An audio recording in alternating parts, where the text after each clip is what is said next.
하나님 감사합니다. 무더운 날씨와 폭우 가운데에도 저희들을 지켜주시고 이 시간 수요 예배로 모이게 하시니 감사합니다.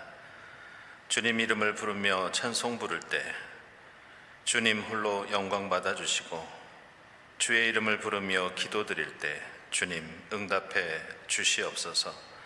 오늘도 말씀을 통해 주님 뜻 안에서 새롭게 변화하고 다짐하는 귀한 시간이 되게 하옵소서. 예수 그리스도의 이름으로 기도드리옵나이다. 아멘.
하나님, 오늘도 우리를 수요 예배의 자리로 불러주셔서 감사드립니다.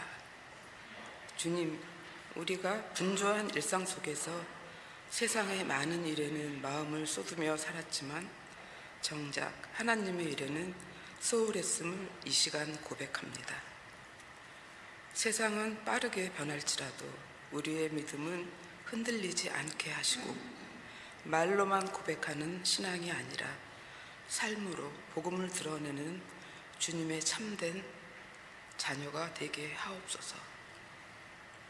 하나님, 이 땅에는 여전히 눈물을 흘리며 고통받는 이들이 많습니다.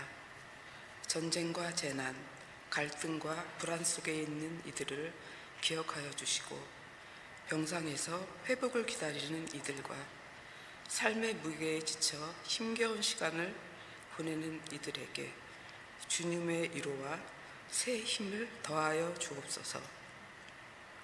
우리 교회가 이들의 아픔을 외면하지 않고 함께 짐을 지는 사랑의 공동체가 되게 하옵소서. 주님, 저의 교회를 지켜주시고 서로를 판단하기보다 가슴으로 품어주게 하시고 세상의 소금과 빛이라는 주님의 부르심을 잊지 않게 하옵소서.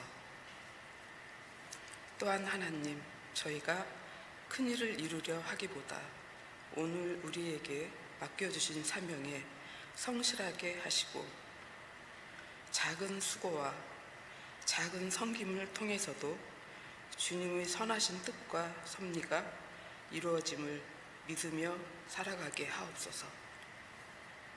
오늘 귀한 말씀을 전하시는 목사님께 지혜와 은혜를 더하여 주시고 사사기를 통해 오늘 우리에게 주시는 하나님의 뜻을 마음 깊이 깨닫는 은혜의 시간이 되게 하옵소서. 오늘도 베풀어 주신 은혜에 감사드리며 무엇보다 우리의 중심이 늘 하나님을 향하고 주님과 더욱 가까워지는 복된 삶을 살아가게 하옵소서. 우리를 구원하신 예수 그리스도의 이름으로 기도드립니다. 아멘.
네, 귀한 찬송과 또 진솔한 기도 감사드립니다. 오늘 우리가 함께 나눌 말씀은 사사기 2장 말씀입니다.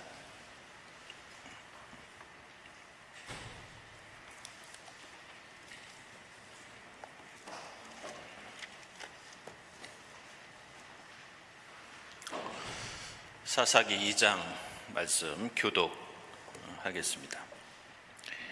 주님의 천사가 길갈에서 복임으로 올라와서 이렇게 말하였다. 나는 너희를 이집트에서 이끌어내었고 또 너희 조상에게 맹세한 이 땅으로 너희를 들어오게 하였다. 내가 너희에게 말하기를 나는 너희와 맺은 언약을 영원히 깨뜨리지 않을 것이니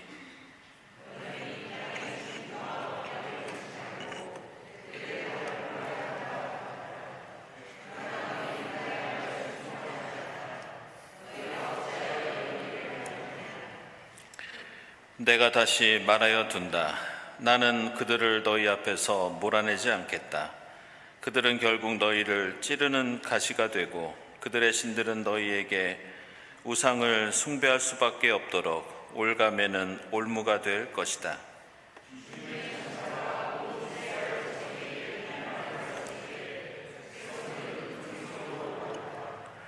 그래서 그들이 그 장소의 이름을 복임이라 부르고 거기에서 주님께 제사를 드렸다.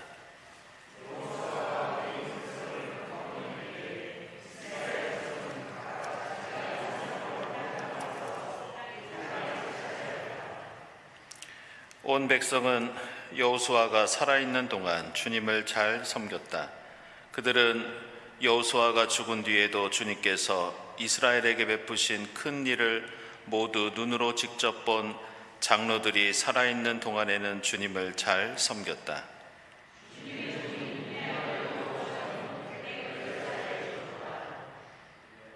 그리하여 그들은 그가 유산으로 받은 땅의 경계선 안 에브라임 산간 지방인 가스산 북쪽 딥낫 헤레스에 그를 묻었다.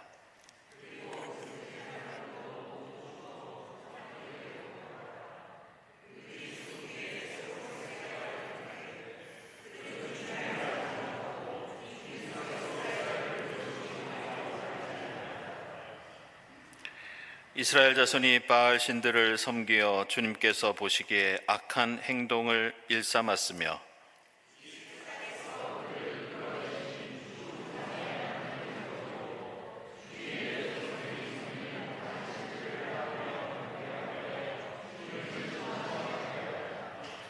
그들은 이렇게 주님을 저버리고 바알과 아스타롯을 섬겼다.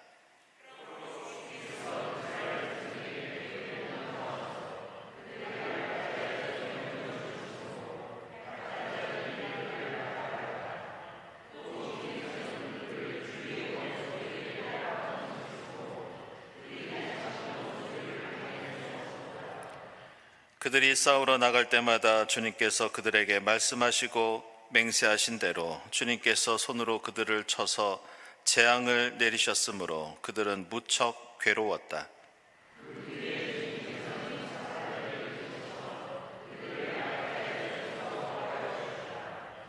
그러나 그들은 사사들의 말도 듣지 않고 오히려 음란하게 다른 신들을 섬기며 경배하였다. 그들은 자기 조상이 주님의 명령에 순종하며 걸어온 길에서 빠르게 떠나갔다. 그들은 조상처럼 살지 않았다.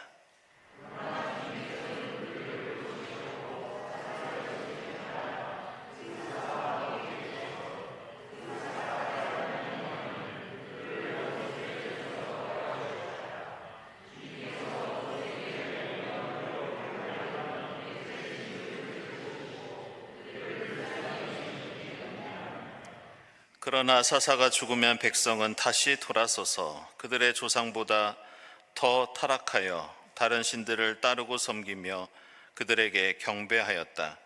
그들은 악한 행위와 완악한 행실을 버리지 않았다.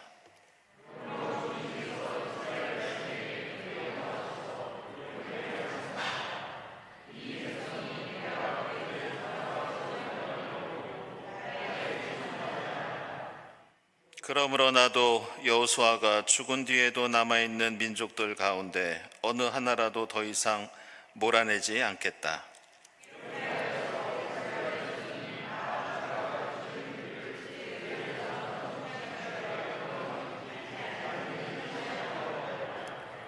함께 읽겠습니다. 그래서 주님께서는 다른 민족들을 얼른 몰아내지 않고 그 땅에 남아있게 하셨으며 여호수아에게도 그들을 넘겨주지 않으셨던 것이다. 아멘. 네, 지난 시간에 사사기 1장은 이스라엘이 가나안을 완전히 차지하지 못하고 가나안 사람들과 어쩔 수 없이 함께 섞여 살 수밖에 없었던 현실을 보여줍니다. 그리고 오늘 2장은 그 실패의 원인을 군사적인 문제가 아니라 어떤 정치 경제적인 문제가 아니라 하나님과의 언약을 저버린 이 신앙의 문제로 해석하고 있습니다. 따라서 사사기 1장과 2장은 가나안 땅을 차지하지 못한 실패만이 아니라 이스라엘의 불순종이 어떻게 공동체 전체의 신앙과 사회의 문제를 가져왔는지 그것을 보여주고 있습니다. 그래서 조금 더 요약해서 말씀을 드리면요, 사사기 1장은 가나안 땅 정착의 실패, 2장은 신앙의 실패, 이 두 가지 문제를 다루고 있습니다. 2장 구조를 좀 보시면요, 1절부터 5절까지 복임이라고 하는 곳에서 있었던 일을 소개하고 있습니다. 그것은 이스라엘 백성이 하나님과의 언약에 순종하지 못하고 우상을 숭배했고, 따라서 그 우상이 이스라엘 백성을 찌르는 가시가 되고 올가매는 올무가 될 것이다, 이런 질책을 하십니다. 그때 이스라엘은 하나님 앞에서 큰 소리로 울었다고 나옵니다. 이렇게 하나님 말씀을 들은 그 장소는 그렇게 울었기 때문에 우는 사람들이라는 뜻의 복임으로 불리게 되었다. 그리고 오늘 2장 두 번째 부분은요, 6절부터 10절까지 여호수아의 죽음을 다시 한번 언급하고 있습니다. 이 두 번째 부분도 10절 이하에 나오는 것처럼 다음 세대가 주님을 알지 못하고 제대로 섬기지 못했다는 그런 내용이 반복됩니다. 그러면서 11절부터 마지막 절까지는 구체적으로 이스라엘 백성이 어떻게 하나님을 배반했고 또 그 대가로 어떤 진노와 심판을 경험했는지 나오는데, 사실 이 세 번째 부분이 대단히 중요합니다. 왜냐하면 오늘 이 사사기 2장 11절 이하에 나오는 내용 그리고 구조가 앞으로 사사기에 계속 나옵니다. 그리고 사사기뿐만이 아니라 이스라엘 전체 역사 속에서도 거듭해서 등장하는 일반적인 패턴이라고 하겠습니다. 이 패턴을 조금 있다가 더 자세히 좀 살펴보겠지만, 간략하게 말씀드리면 11절, 13절 말씀처럼 일단 이스라엘은 우상을 섬기면서 이제 악한 행동을 일삼습니다. 그러면 12절과 14절 그리고 15절처럼 하나님이 진노하시죠. 그리고 약탈자의 손에 넘기십니다. 그러면서 이스라엘은 고통 가운데 하나님께 호소하는 장면이 나옵니다. 그럼 하나님은 또 16절처럼 고난과 어려움을 보시고 긍휼을 베푸셔서 사사들을 보내서 그들을 구원해 주십니다. 네, 다시 17절 말씀처럼 사사들 말 듣지 않고 다른 신들 섬기면서 또 죄를 짓습니다. 결국 이러한 인간의 죄, 고난, 회개, 구원, 그리고 또다시 죄, 계속 이제 반복이 되죠. 이 모습이 사사기 비롯해서 성경 전체에서 반복되는 우리 인간의 일반적인 현실이라고 할 수 있습니다. 지금 우리의 모습이기도 합니다. 그래서 이제 오늘 사사기 2장에 담겨 있는 좀 신앙의 교훈을 5가지로 나누어서 말씀드리겠습니다. 첫째로, 지난 여호수아기 강해에서도 말씀드린 적이 있는데요, 성경을 자세히 읽다 보면, 읽으면 읽을수록 이 여호수아라고 하는 인물이 참 대단한 사람이었구나. 우리는 모세라는 인물의 그늘에 가려서 이 여호수아의 진가를 제대로 파악하지 못하는 경우가 있는데, 참 대단한 사람이었다는 생각이 들 때가 많이 있습니다. 이게 오늘 2장에서도 마찬가지입니다. 6절 이하 보시면요, 여호수아의 죽음이 다시 한번 소개되는데, 우리가 주목할 대목은 이 9절에 나오는 이 여호수아가 정착했던 땅, 그리고 여호수아가 죽어서 묻혔던 매장지를 좀 자세히 살펴볼 필요가 있습니다. 이 9절에는 여호수아를 딥낫 헤레스에 묻었다고 나오는데, 이 딥낫 헤레스의 다른 이름이 있습니다. 딥낫 세라, 같은 이름입니다. 근데 이 이름이, 이 딥낫 세라, 딥낫 헤레스가 어떤 지형을 가지고 있는지 알 수 있는 단서가 있습니다. 왜냐하면 이 세라가 매달리다라는 뜻입니다. 다시 말해서 이 지역은 오늘 9절에서 에브라임의 산간 지방이라는 이 표현처럼 평지가 아니라 산이었고, 특별히 세라라는 표현처럼 매달려야 할 정도로 가파른 절벽 같은 지역이 이 딥낫 세라, 딥낫 헤레스였습니다. 아시는 것처럼 가파른 절벽 같은 땅에서는 농사도 지을 수 없고, 집도 지을 수 없고, 물론 사람도 살 수 없습니다. 그래서 제가 예전에 차를 타고 가다가 라디오에서 이런 사연을 들은 적이 있습니다. 어떤 여자분이 자신이 어떻게 남편을 만나서 결혼을 하게 됐는지 그 사연을 들려주었는데, 남편이 좀 부동산이 있었다고 합니다. 그래서 결혼 전부터 부자라고 생각을 했는지 기대를 많이 했다고 합니다. 근데 나중에 알고 보니까 그 땅이 대부분 이 절벽 같은 경사지 땅을 잘못 이 매매를 한 거라 팔 수도 없고, 농사 지을 수도 없고, 살 수도 없는 쓸모없는 땅이라고 이 분통을 터뜨리는 것을 제가 라디오에서 직접 들은 적이 있습니다. 비슷한 얘기입니다. 여호수아는 아시는 것처럼 이 당시에 최고 지도자였고, 가장 힘과 권위가 있던 사람이었습니다. 그런데 그가 분할받은 땅, 어쩌면 자기 스스로 자기 땅을 선정을 했겠죠. 왜냐하면 여호수아는 다른 지파들의 땅을 자신이 정해서 나눠줬으니까. 근데 그 땅은 좋은 땅이 아니었고, 나중에 그가 죽어서도 묻힌 곳이 딥낫 헤레스, 햇볕이 잘 드는 넓은 땅이 아니라 가파른 경사지에 그를 묻었다. 평생 이스라엘이 가나안 땅에 정착하는데 온 힘을 쏟은 사람이 여호수아였습니다. 그러나 그는 호의호식하며 넓은 땅을 차지하고 살았던 것이 아니라 마지막까지 누구도 반기지 않고 좋은 땅은 다른 사람에게 양보하다가 마지막에는 그 가파른 땅에 묻혔다는 그 모습을 우리는 다시 한번 그 모습 보면서 여호수아의 위대함을 느낄 수 있습니다. 두 번째로 오늘 11절에서 이제 앞으로 구약 성경에서 자주 접하게 될 이 중요한 표현을 하나 보게 됩니다. 그것은 주님께서 보시기에 악한 행동을 일삼았다. 바로 이 구절입니다. 여기에서 우리가 집중해야 할 부분이 주님께서 보시기에 이 부분입니다.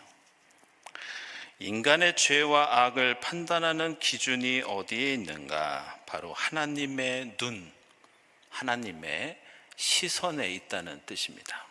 우리가 조심해야 할 것은 세상의 눈으로 볼 때, 인간의 눈으로 볼 때 죄가 아닌 것이 하나님 보시기에는 죄가 될 수 있고 잘못이 될 수 있다는 뜻입니다.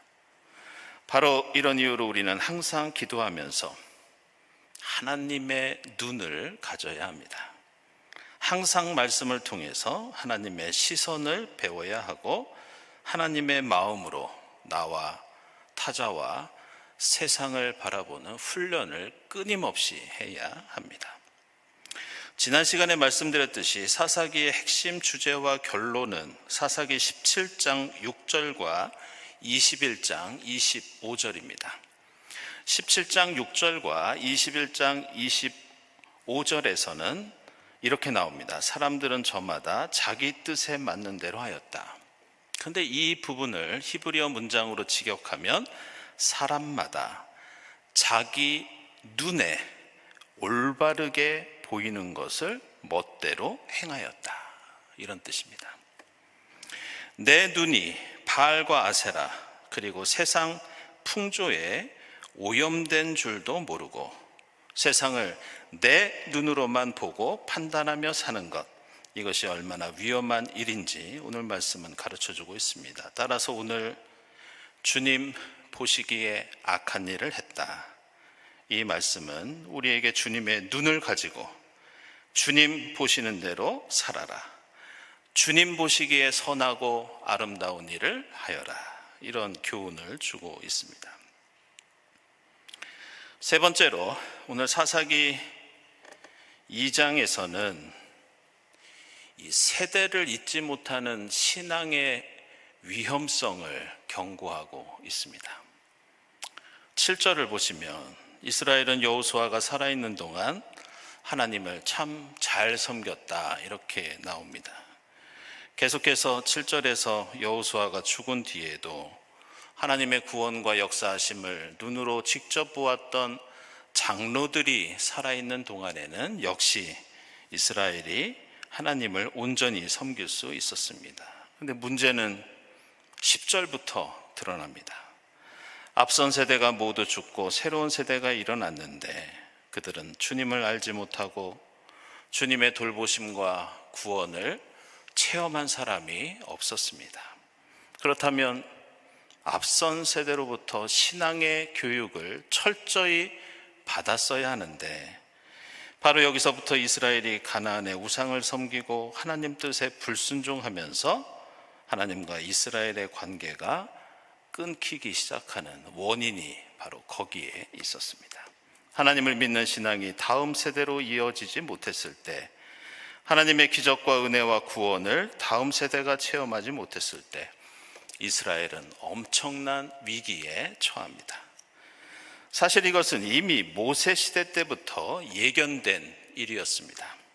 그래서 모세는 여러 번에 걸쳐서 하나님 말씀을 자녀들에게 부지런히 가르치고 너희가 겪은 은혜와 구원을 알리면서 믿음을 전수하라고 모세가 정말로 자주 강조했던 것을 우리는 기억합니다. 그래서 모세는 출애굽기 12장과 13장에서 너희는 유월절을 철저히 지키면서 자녀들이 유월절 지키는 그 자리에 대해서 이게 우리가 뭐 하고 있는 겁니까? 물어보면 출애굽 때부터 시작된 하나님의 그 놀라우신 역사하심을 철저히 가르쳐 주라고 권면합니다. 신명기 4장에서도 모세는 고별 설교를 통해서 하나님의 구원을 잊지 말고 자녀와 손주들에게 가르치라고 명령합니다. 신명기 6장에서도 말씀을 항상 배우고 기억하라는 쉐마의 교육을 강조하고 있고, 신명기 11장에서도 일상생활 속에서 부모가 교사가 되어 집에 앉아있을 때나 길을 갈 때나 누워있을 때나 일어날 때나 언제든지 율법과 말씀을 가르치라고 권고합니다. 신명기 31장에 의하면 이것은 한 개인이나 한 가정만의 일이 아니라 하나님의 백성 전체가 감당해야 할 공동체 모두의 과제이고 숙제라고 강조합니다. 그러면서 수천 년 전 모세는 어떻게 보면 오늘 21세기를 사는 이 대한민국에 우리에게도 뼈아픈 교훈을 던져주고 있습니다. 그것은 마지막 유언 같은 신명기 31장 20절을 보면 살이 찌도록 배불리 먹으면 눈을 돌려 다른 신들을 섬기며 나를 업신여기고 언약을 깨뜨릴 것이다. 이 말씀을 들려줍니다. 배가 부르면 하나님을 버린다. 그러니 정신 바짝 차리고 자녀들에게 무조건 신앙을 가르쳐라. 그리고 이 경고가 지금 사사기 2장에서 현실이 되고 있고, 이것은 한국교회 우리의 모습이기도 합니다. 네 번째로 오늘 사사기 2장은 우리 인간이라는 존재가 기본적으로 어떤 존재인지 신랄하게 드러내는 그런 내용을 담고 있습니다. 앞서 말씀드린 대로 11절 이하에서 이스라엘이 악한 행동을 일삼았다고 나오고, 그것으로 인해서 하나님의 분노와 심판이 14절까지 이어집니다. 그런데 이 14절에 하나님이 분노하신다는 이 표현이요, 이 히브리어로 직역하면 좀 재밌습니다. 야훼의 코가 빨갛게 달아오르다. 야훼의 코가 불붙었다. 원래 이런 표현입니다. 그래서 히브리어에서는 분노하다는 말이 코가 뜨거워지는 것을 가리킵니다. 그 정도로 하나님께서 화가 나셨을 때 이스라엘은 심판을 당하고, 그 고통 때문에 하나님 앞에서 하소연하면서 울부짖습니다. 그리고 그때 하나님께서는 구원해 주시지만 이스라엘은 다시 죄를 짓는다고 성경은 말씀합니다. 이것이 여기서 끝나는 게 아니고요, 3장 7절 이하 한번 보시죠. 똑같이 반복됩니다. 주 하나님을 버리고 바알과 아세라를 섬겨 주님 보시기에 악한 일을 저질렀다. 그리고 8절 보시면 하나님의 코가 이때도 불타오르면서 진노하시고 이스라엘은 고난 당합니다. 그러자 9절에서 울부짖고 후회하고, 이때 하나님께서는 사사 보내셔서 이스라엘을 구원해 주십니다. 근데 3장 12절 한번 보시죠. 똑같이 또 등장합니다. 그리고 4장 1절 보시면 여기서도 똑같이 같은 죄를 짓고 벌받고 울부짖다가 구원받습니다. 그리고 이것은 6장 1절 이하의 기드온 이야기에서도 또 반복되고, 말씀드린 대로 이제 앞으로 우리가 읽어갈 구약 성경 전체에 걸쳐서 나중에 이스라엘이 망하고 바벨론의 포로로 끌려갈 때까지 계속 이어집니다. 이처럼 사사기 2장에 나오는 인간의 죄와 심판과 회개와 구원의 이 도식은 지금부터 3200년 전에 있었던 독특하고 특별한 역사적인 상황이 아니라 우리 인간 존재의 가장 기본적인 속성이라고 할 수 있습니다.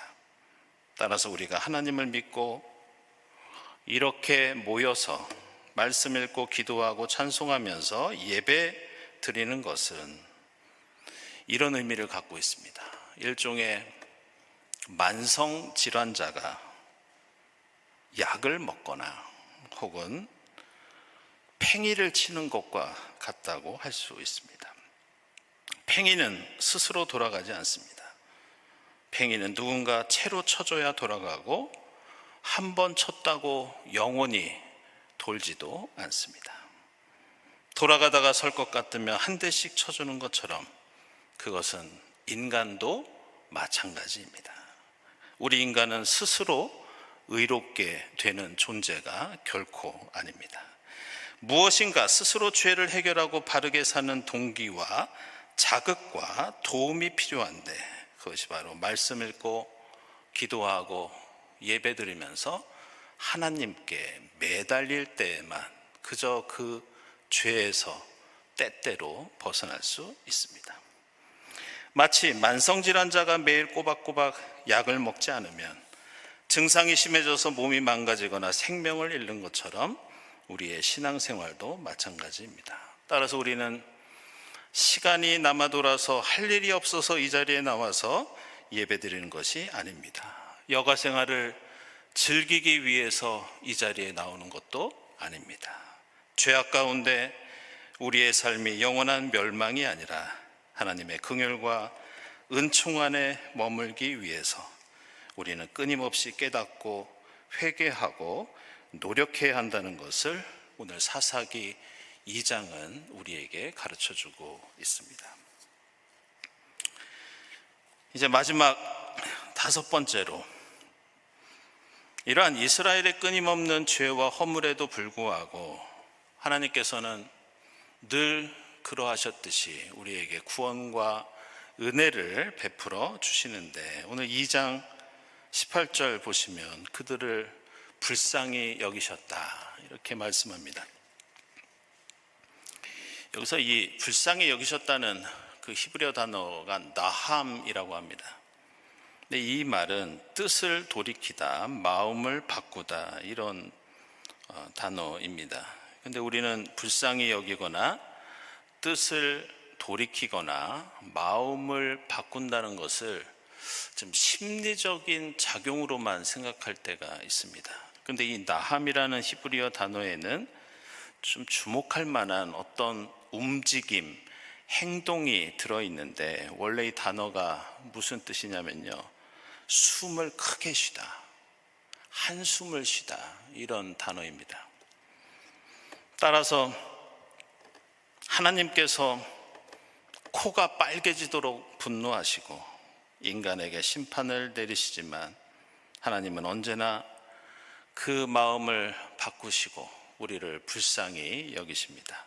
하나님은 고통에 못 견뎌 하는 인간을 보시면서 한숨을 쉬시고 숨을 다시 한번 크게 몰아쉬면서 하나님도 안타까워하시고 하나님도 자신의 심판을 후회하신다는 그런 의미가 오늘 이 18절에 담겨 있습니다. 그렇다면 이렇게 하나님의 마음을 움직이게 하고 하나님의 뜻을 돌이키게 하며 심판의 하나님이 숨을 몰아쉬면서 그 심판을 다시 한번 생각하시고 후회하시게 하는 계기가 무엇인가? 그것이 바로 인간의 신음소리입니다. 하나님을 향한 탄식, 하나님을 향한 울음소리입니다. 그래서 18절 하반절을 보시면 괴로움을 당하는 그들의 신음소리를 들으시고 그들을 불쌍히 여기셨다. 하나님도 그들 앞에서 한숨을 쉬셨다. 따라서 오늘 말씀은 우리에게 신앙의 중요한 교훈을 가르쳐 줍니다. 하나님을 향한 우리의 탄식, 우리의 한숨 섞인 회개와 간구, 이것이 하나님의 한숨이 되고 하나님의 심판이 구원으로 바뀌는 동기가 됩니다. 하나님 앞에서 기도하고 통회하면서 간구하는 것은 우리가 혼자 주문을 외우는 것이 결코 아닙니다. 우리의 신음과 한숨과 탄식이 하나님의 마음을 흔들리게 하고 돌이키게 하며 우리를 향한 하나님의 사랑을 자극하고 결단케 하는 가장 기본적인 신앙의 행위, 그것이 바로 주의 이름을 부르면서 탄식하고 울고 부르짖는 기도입니다. 따라서 우리에게 어떤 죄와 허물이 있다 하더라도 우리가 탄식하며 주님을 붙잡을 때 주의 이름을 부르는 자는 구원을 얻습니다. 오늘 사사기 2장 말씀을 통해 다시 한번 하나님 없이는 살 수 없는 죄와 허물로 가득 찬 우리 인간의 존재, 우리의 삶을 되돌아볼 수 있기를 바랍니다. 그리고 이제는 세상 욕망과 풍조와 우상의 시선과 눈길이 아니라 하나님의 눈으로, 하나님의 마음으로 나와 이웃과 세상을 바라볼 수 있기를 바랍니다. 무엇보다 우리에게 어떤 일이 일어나더라도 항상 주의 이름 부르며 주님 앞에서 울고 주님 앞에서 한숨 쉬면서 우리의 부족한 삶을 하나님께 온전히 맡기고 의지하는 여러분이 될 수 있기를 주님의 이름으로 축원합니다. 말씀을 묵상하면서 기도드리겠습니다.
하나님, 저희는 부족하고 연약하여 저희 눈으로만 세상을 바라보며 실수하고 잘못을 범할 때가 많이 있습니다.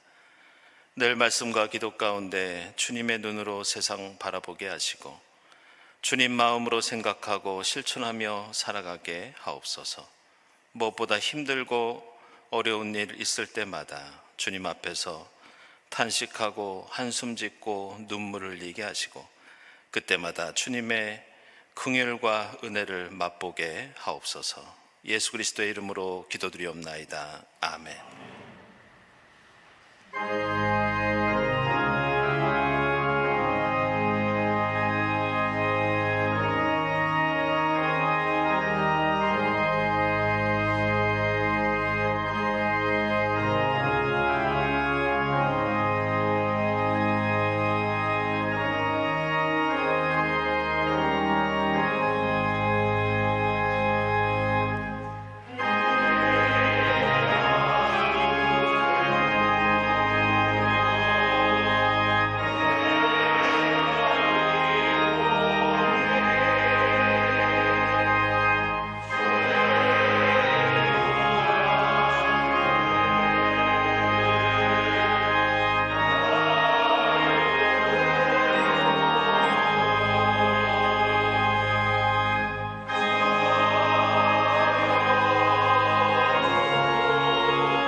주의 기도 드리겠습니다. 하늘에 계신